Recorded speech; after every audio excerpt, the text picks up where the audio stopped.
I've been reluctant to respond to something that sounds like it's been AI generated as opposed to somebody who's taking the time to really formulate a personalized direct message to me. Welcome back to another installment of the Next Gen Case Study series. In this episode today, we have on Jenna Nightingale, who is in business development at Pyramid Network Services, and that is a company that specializes in telecommunications infrastructure and services. Her background includes extensive experience in business development, project management, and a technical understanding of the telecommunications systems, giving the company's industry focus. We're excited to have you on today, Jenna. Welcome to the show, first of all. Thank you.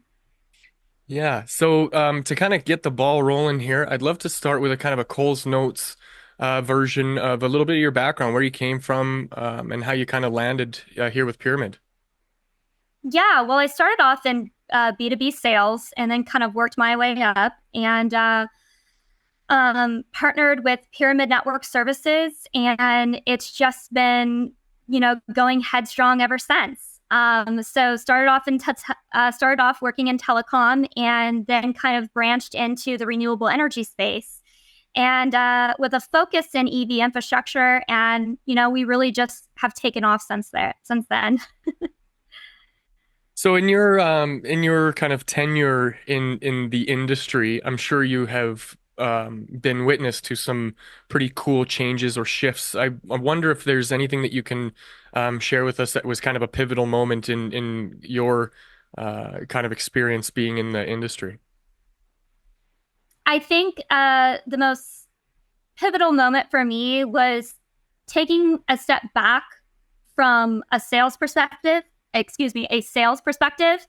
and focusing more on strategic partnerships.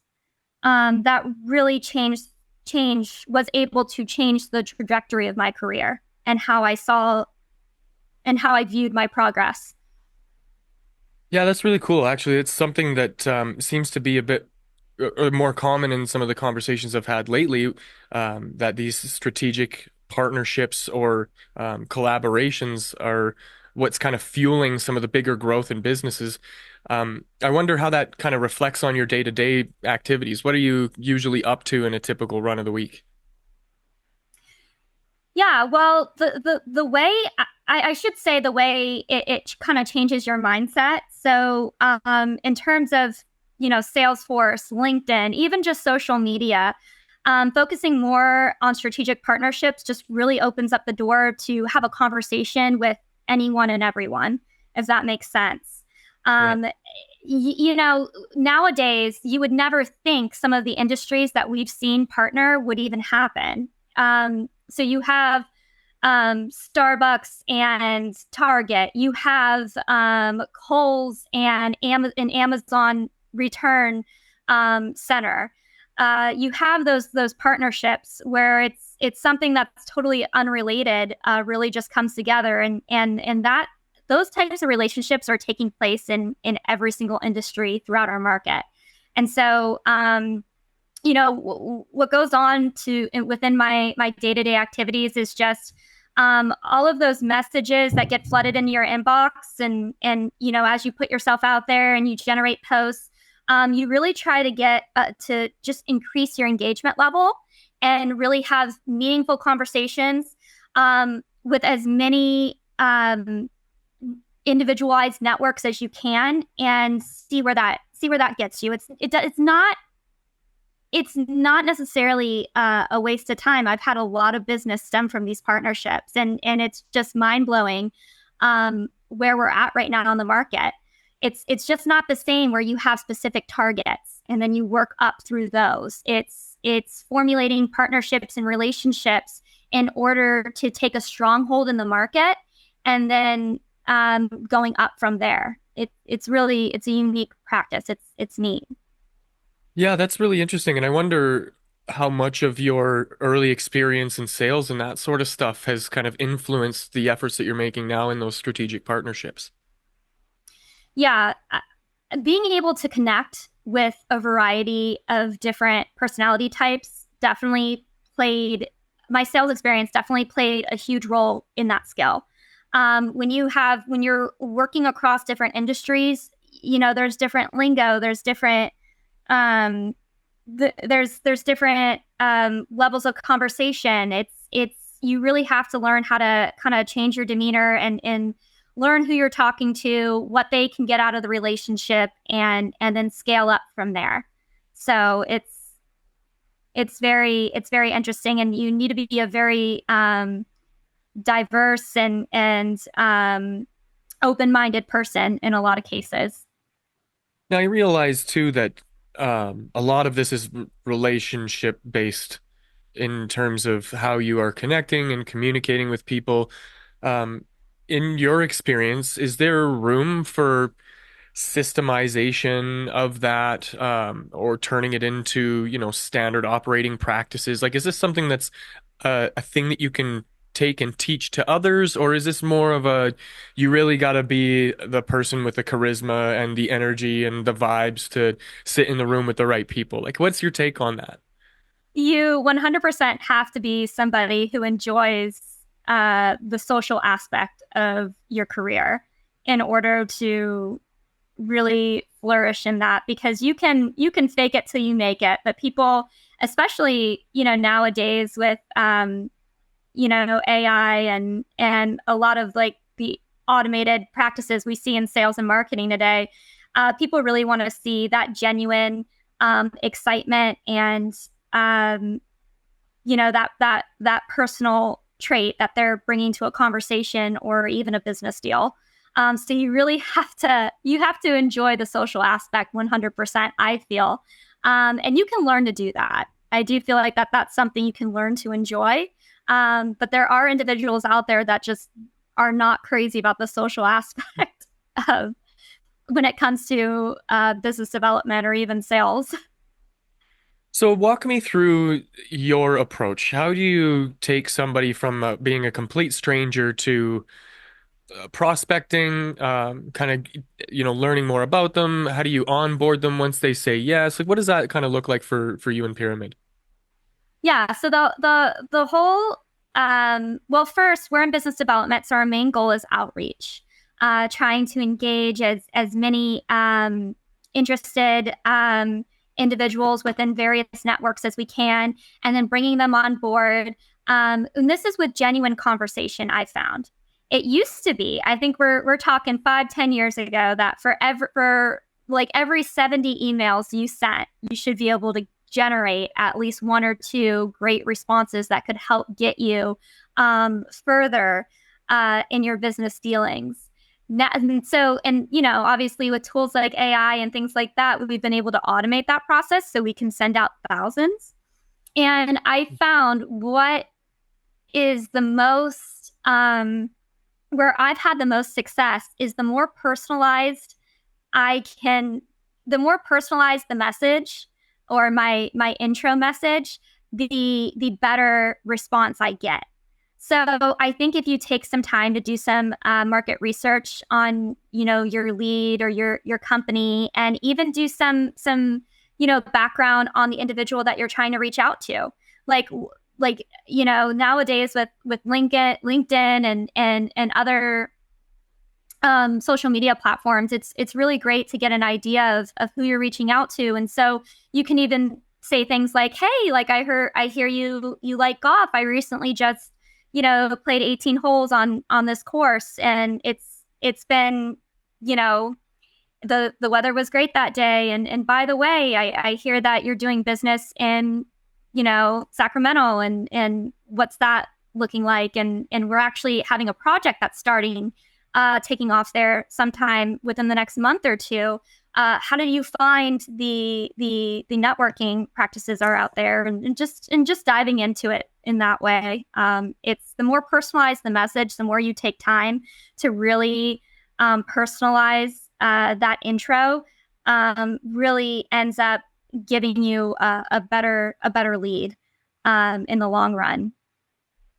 With the personalization and being a little bit more one-on-one, there's obviously a constraint when it comes to the amount of time that you can contribute to activities like that. And so I imagine that poses some sorts of challenges for the business. And then you mentioned the advent of AI has kind of helped, and you've been implementing that. Does that kind of run hand in hand, or are those two kind of separate things, or how are you guys navigating those challenges? So there's a time and a place for AI, but also if you take time to do the market research, and this is just my opinion, I found that that pays off. Especially because we need to stand out. If you're in sales, if you're in business development, you need to stand out. And if everybody's trying to reach as many individuals as possible, and they're kind of sending this, blank automated message, it really helps if you take, the extra time to generate a customized message, and that's really personal, that really grabs their attention. Like, oh, wow, like it takes them back a second as they read it, because they know somebody spent the extra time creating that message, and that creates this almost memory, because you've made them feel something towards you and within that moment that makes them want to respond. And so I've had a lot of success with it. I've been able to generate a lot of interesting conversations that led to a lot of business dealings with that method. Now, at the same time, if you have a certain product or you're selling a direct service, it absolutely, just for like you utilize AI, and you can even formulate like a generic response that kind of gives a great overview of the service and product you're selling. And then that business happens very fast. Either they want it or they don't, right? But if it's a strategic partnership, or if you're trying to engage in a conversation to figure out how this individual that's connected to this network can help you, or you can help them, then definitely taking that time to customize the message helps. Yeah, there's like a learning curve that you go through when you first, like, I know for myself, when I first discovered the AI thing, I was like, oh my God, this is magical. And then you get Yeah. about, 10 prompts in and you realize, oh my goodness, this should not be available to the public. And so there's this learning curve that happens through that whole experience. What would you say to somebody who's just kind of starting that out? Like, what were some of the early challenges that you faced when you were trying to figure out how to like really implement these tools? Um, I think just doing your best to not make it sound too generic, or not make it sound like it was you were utilizing these tools. I think that that's going to be the key moving forward. Like, how do we still have this unique presence that sounds very, very genuine, even though, we are sending it out? Because in sales, I think, and you can tell me how you feel about this, but people buy from people, right? So when you have the AI tools that come into play there, it kind of takes that personal aspect out of the business dealings, and it kind of even automates the process in a different way. Um, so I think that's definitely the challenge that I face, because I do like the social aspect of it. I am genuine. I do kind of I am very hands on when it comes to some of the strategic partnerships that I manage. And so being able to take a step back and kind of trying to implement these new tools definitely was a learning curve for me, 100%. I'm curious too to find out how do you measure the success of this as well? Because that's another challenge that other businesses are going to have when they come into the space of, well, is this helping or is it hindering? Is it taking more time or is it elevating the depth of those relationships? And so, like, I wonder, do you have um, any specific things that you measure when you're using this stuff, or are we still just kind of playing around and figuring it out as we go? I think we're playing around and figuring it out as we go. I think I would actually be really interested and curious to see some of the data analytics on that. But honestly, it's are the conversations you're having, are they leading to a strategic partnership, and what's that strategic partnership look like? What's that strategic partnership look like? And you know how are you spending your time? Are you spending more of your time closing and working on the leads you're generating, or are you finding that you're spending more time with outreach? And if you're spending more time with outreach, take a step back. Either switch it up. You have two options, in my opinion. You can either, lean more towards AI so you can extend your reach more, and absolutely, that's a practice that needs to be implemented. If you're not spending your time closing on the leads you're working on, if you're not, um, spending any time during your week actually trying to build on the relationships that you're generating. Um, if you are, then obviously taking that personalized approach is going to get you a little bit further than just sending out these generic emails, because people they tend to disregard those a lot. I know that I've been reluctant to respond to something that sounds like it's been AI generated, as opposed to somebody who's taking the time to really formulate a personalized direct message to me. So there's that aspect of it.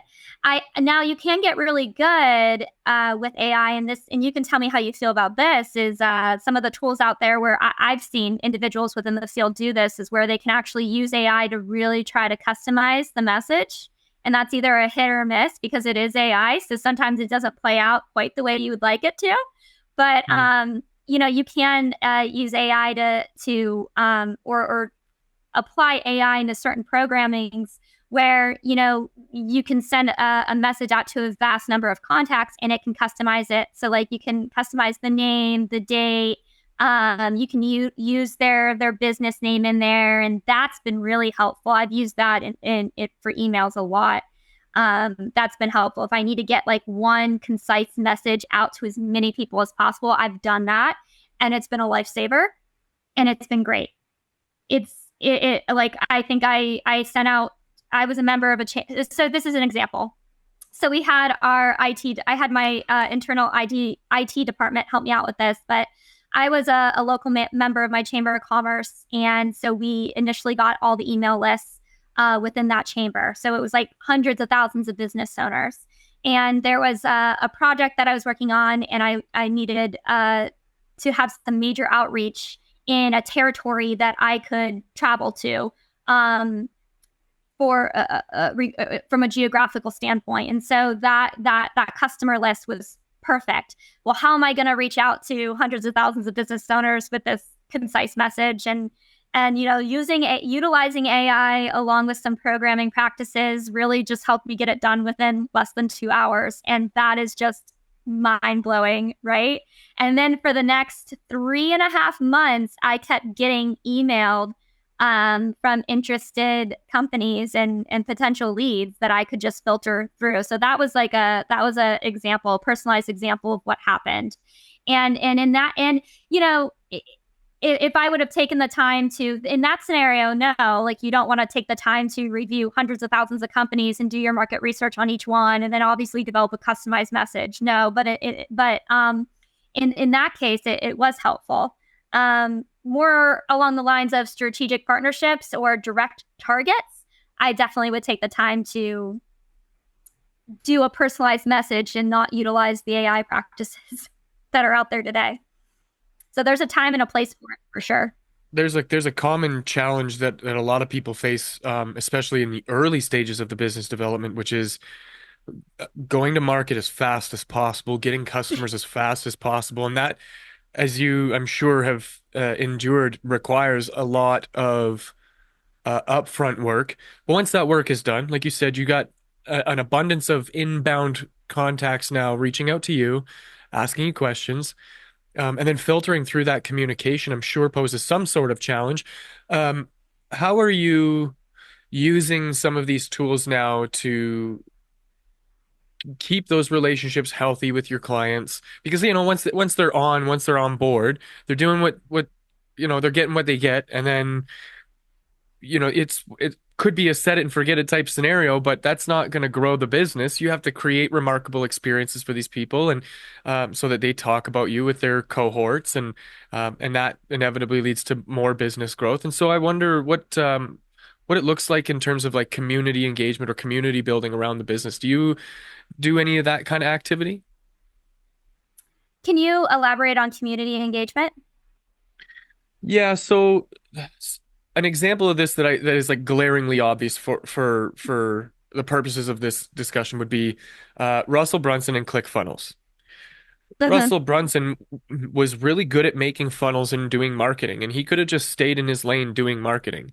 But instead of doing that, he created an entire industry uh, by developing software that put the power back in the hands of people. So sure, that benefited businesses, but it also benefited people who wanted to start businesses. And I'm one of the proud owners of a funnel hacker sticker that is still on the outside of my MacBook because of just how well he was able to capture my dream of seeing a business come to life and do something. And so he built his community around teaching them how to grow their business rather than being a marketer. And don't get me wrong, he still gets a ton of customers from that. But the customers that he does have, they Yeah. talk about him and they talk about the community and it impacts everybody in a variety of really powerful ways. And so I'm noticing that as a trend with a lot of businesses who are looking for ways to develop company, keep people around, continue to serve them, develop new products, create opportunities for themselves, more blue oceans for them to fish from. And so I'm curious to see if there's anything inside of the work that you're doing that is akin to that, or if maybe it's something that you're avoiding intentionally, or maybe you don't even know that that was the thing that you could be doing. But I'm just curious to see your perspective on it all. Yeah, I think that that's interesting. I almost feel like that could play a role in just expanding your network and your outreach, right? I don't think I think providing it sounds like he that example was providing like multiple services. So he obviously was doing community outreach and like helping businesses grow. And with that comes a plethora of like genuine connections that he's establishing and creating in that sense as well. And so, yeah, I do feel like that can be definitely beneficial. Um, are you leaning more towards like where do you see AI going in terms of marketing and business development practices? And how can like I'm actually curious right now, like how could we stand out, in my opinion, if everyone uses and takes advantage of the AI, um, like how do companies kind of counteract that? Right, yeah. It's one of those this is one of those technologies that once it reaches its even just an ounce of its full potential, it will level the playing field for anybody that's there. At least from what I've observed. One of the people that I've talked to before, somebody who's in the cybersecurity space, he said AI right now is like talking to a child. And the example that he used was if mother is in the kitchen and asks the Yeah, child to go to father and say, "Hey, we need apples and oranges and avocados." Well, the kid's gonna go to the dad and say, "Hey, dad, we need apples and oranges." yeah, And leave out the avocados part because he has no context for what that even means. So this is the issue that we face when we start leveraging some of these technologies is that at yep, first it's like, oh, this is really cool. Then you start getting into it and you realize, oh, actually, it still needs some help. It still needs some work. And I don't know why, but sometimes you find yourself fighting with a machine trying to get the thing that you want done properly, and you would have spent that time much better somewhere else, doing different work. And so in terms of how AI is going to affect us all collectively, I think it's going to level the playing field. I think that there's room for the people who are adopting it faster to figure out the hacks or the special tricks or the tools, like how to prompt ChatGPT to get useful information is not just, hey, can you do this for me? Like you really got to yeah. get deep and sophisticated with it before you're going to get the result that you want. So in terms of customer retention and customer loyalty and managing the relationships that you currently have, is there room inside of your CRM for like, let's say, troubleshooting tools or chat bots or maybe even data collecting surveys and analytics? Like, are you deploying any of those types of tools? Definitely data collecting and regarding the services for analytics. absolutely. And just going back to what you said, um, sometimes I've been in meetings where like I can access AI and then I kind of use it as like a search engine within a search engine. And so Right. sometimes like we'll be in meetings and something will pop up and it's like, oh my gosh, like, you know, when did this company do this or when was this practice implemented? And then you obviously go back and you utilize those resources, and it just gets you the information so much quicker than Google ever could, or you trying to access that information on your own. And it's definitely changed the game in a lot of cases for me. It's cut my market research. I can say this about AI is it's absolutely 100% cut my market research time in half.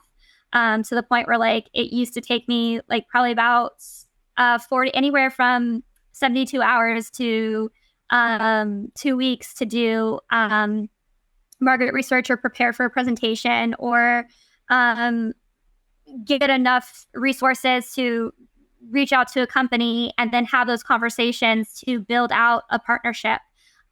It's that has cut my time in half. And that way I am able to pursue more strategic partnerships, build those out to a certain extent. And that's probably been the most beneficial aspect in my opinion for it. I'm not necessarily too much on the data analytics side. I'm all about generating as many opportunities as I can and then extracting as much as I can from those deals. That is what I'm focused on. So anything that cuts my time in half with that, obviously, like utilizing AI for outreach to reach as many people within my customer base as I can through automated messaging. That's it. And then also the fact that it's able to cut my market research time in half has just been life changing in my career for me. I will say that that's been a really neat practice because just having a search engine within a search engine is mind blowing, right? I mean, if we would have had this in school, like, where would we be? Right. That's funny. I'm homeschooling my son and same situation now. It's like I don't know because I follow this principle of like you don't want to teach somebody for the situation we're in currently. You want to teach them for what they're about to have. So like what's the Yeah, future going to be like for my kid and what jobs are going to exist. My girlfriend's got a son and he's just turned 16, but when he was like 13 or 14, we asked him that proverbial question, what do you want to be when you grow up? And his answer was so profound that still to this day I'm like shook by how enlightened he was without even knowing it. His answer was, "Well, I don't know what all the jobs are." And that exactly, right? I never in a million years when I was in high school, I was in high school in a rural area. So like the options were cooking class, shop, or math. Like we didn't have options the way that some other schools did. So you just like to grow up, I was either going to end up in the trades or as a mechanic. Those are the only two options that I had. Yeah, And exactly. I never in a million years would have thought that I would be professionally recording podcast interviews. Like that never crossed my mind. So the Right. world is changing. There is a ton of potential. There is so much new things happening that it's almost difficult or impossible even to keep up with it. I wonder, Jenna, for you guys, what's on the horizon? What's coming in the future down the pipeline that you guys are excited about or that you personally are looking forward to? Yeah, well, just going back to your son, it's great that he had that type of foresight. And that I think that even speaks to, technology and the social aspect that, is out there now for younger kids. I just feel like there's so much more in tune to where, you know, the market is as opposed to where when we were in school. They're just there's so much more there. But Yeah. yeah, I think I don't know. This is my opinion. I think people are really in business. I think I'm just going to go back to the sales and business development. You always the key to that is just always trying to stand out and be different from your competitors. And also the whole thing about sales and business development for me is the look at me, hey, I'm here. aspect. Okay, so how can you use AI to do that? Is it getting in front of as many people as you can, or is it doing, or is it helping you obtain the level of research you need in order to customize a message, a personalized message to a target that really blows their mind and gets their attention to in a level that no one else is capable of without those tools.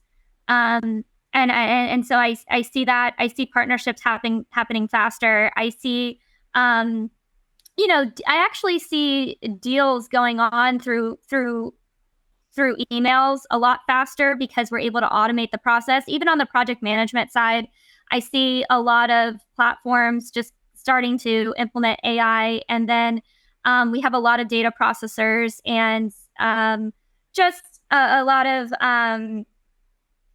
you'll have jobs like site acquisitions or even going back to what I just said, data processors where you're kind of working on these projects. I feel like people will be able to start creating projects and we'll need less and less people to work on those projects if that makes sense because a lot of the processes will just be automated. We won't have to have so many checks and balances because we'll just have AI obviously be able to go through a lot of that material and verify the information so that we can pass it along to our clients and get it out to our customers quicker. So that's gonna really automate a lot of things. What do you feel about AI in terms of auditing or auditing standards? Like, do you feel like we'll always have to have that human aspect review the material, or will we get to a point where we can just rely on some AI practices and tools in that nature? You got to think about it in terms of how we learn to trust new technology. The first cars that came out weren't very good. And the cars that we have now are a million, if not a billion times better than those first Mm-hmm. cars, but they're still not Right. perfect. But we trust them and we trust them to do the job that they were made to do. Now, if I had to get my, Ford F-150 to scramble me an egg, I probably wouldn't trust it to accomplish that. But if I had to Right. get it to help me, tow a trailer, then yeah, I trust it to do that job. So I think context is really, really important for how we develop these tools and where we use them. I will say this, I know that in two cases I've heard of this happening. So one, this was a very public one. They talked about bringing a group of diagnostic doctors together Mm-hmm. and to review patient files. And the collective group of doctors were able to, and I can't remember exactly the statistic, but I think it was like 65% of the time they were correct, where the AI was correct 95% of the time in in its diagnosis of the after hearing the patient hears. So I was like, wait a minute, there's something there. That is something that I'm gonna have to like you can trust a machine to do the machine thing because it's going to get through the data faster and more efficiently. Now, is it going to be the one that actually executes on the diagnosis and the rest of it? Probably not. I think where the human intervention is still going to need to be there. We're going to leverage these tools to help us get to the things we need faster. But at the end of the day, we still need to be the humans involved in making it happen. Another scenario of this happening was a business looking over.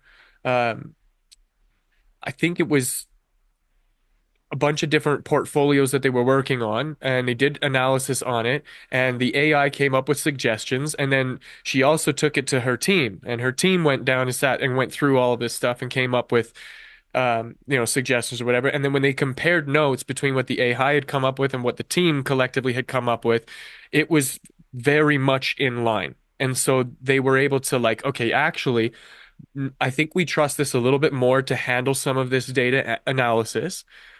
We will occasionally come in with checks and balances, but if it's that accurate where it's doing almost nearly the exact same thing as the collective team is, then yes, we can trust this thing. So I think over time and with the right application, we're going to find ways to use it in a way that we can trust that we'll get what we want out of it. But we do need to, I think personally, take a very cautious approach to that because, as you know, I'm sure the garbage in, garbage out situation here is that it's only as good as what you give it. And so Right. this goes back to the prompting. If you want to write a very good Yes. blog article, you can't just be like, ChatGPT, write me an article Yes. on dogs and Yeah. cats. You Yep. have to Yep. build the framework for it, right?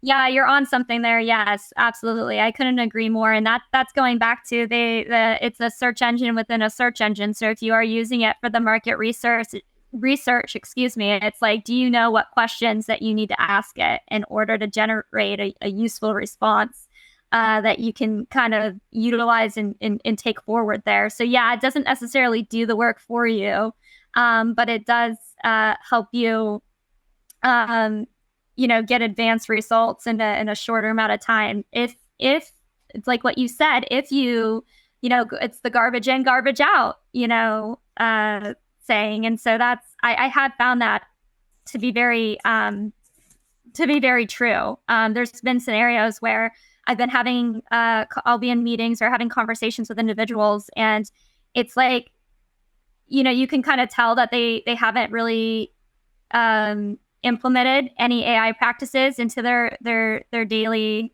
routine or within their career. And you kind of have these conversations with them, and it's like, oh, like, why didn't they just use AI for that, or how do they not know this information? It's like I was able to obtain this in you know less than 22 minutes, and they're just like not there yet. And it's like so there, I feel like it hasn't taken off the way you would expect it to. Um, it's wild. So I think, but when you do start taking it and implementing it into your daily routine, it is. I would say that at this current state, it is life changing, especially when or career changing, I should say. Especially when you take those AI practices and you implement it towards scheduling. Like that's actually helped me a lot as well. Like I have there's several programs that I've utilized in terms of scheduling, and this even goes back to outreach. And I think we touched on this earlier on in the conversation, where how do you maintain that intimacy with you and the network and the customer base that you're building out? And you can even implement those scheduling practices using AI. So how often should you follow up with a current customer? And you can still take the time to generate a personalized response.